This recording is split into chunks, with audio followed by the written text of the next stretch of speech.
Let's talk about Nathaniel.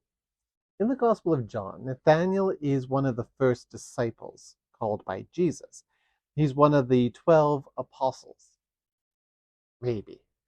Actually, it's a bit confusing. Whereas the other Gospels list 12 disciples, in John, there's only 9. And John's the only Gospel that mentions Nathaniel. So who is Nathaniel? Historically, it's been a bit of a debate.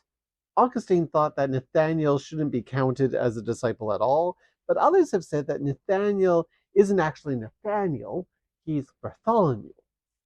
Bartholomew might have been Nathaniel's last name, and Bartholomew is mentioned by the other Gospels, often associated with Philip as he is in John's Gospel.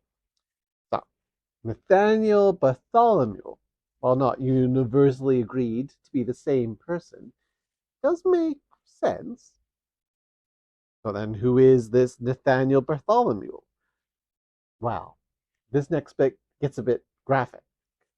Let me warn you, you're about to see some uncomfortable medieval images. When it comes to the lives of the apostles, we don't officially know what happened after the book of Acts, but there's a lot of mythology and stories. Some of those stories might be true. Some say that Bartholomew traveled to India, that maybe he went with Thomas. There is a historic Christian community in India that predates Christianity in England.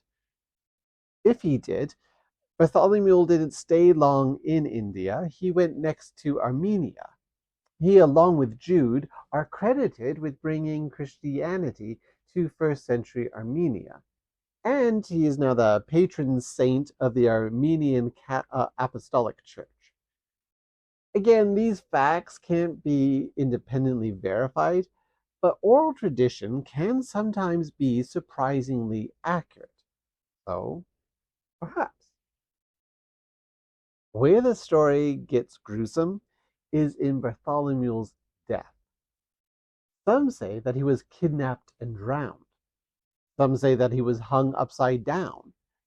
But the most common story is that Bartholomew was flayed, skinned alive.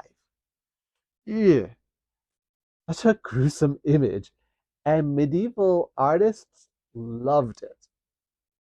A tradition began of drawing Bartholomew without his skin on. He would be standing there holding his skin like a coat. This iconography became very popular, possibly because medieval artists were drawing on vellum manuscripts made out of sheep's skin.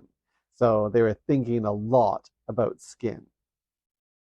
I have to say, I only heard about this because of a TikTok creator named the Greedy Peasant who made a Halloween costume out of St. Bartholomew. He's a great creator, very funny, but also highlights a lot of the saints. And when he first started talking about Bartholomew, TikTok flagged his videos as inappropriate. That's how scandalous church history is. So, to get back to the Gospel of John, when you hear today's reading about Nathaniel, just remember that this is possibly the same person as Bartholomew. And at the time of the gospel, he does have his skin on. Actually, try not to think about that at all. Just be present and enjoy the reading. Blessings.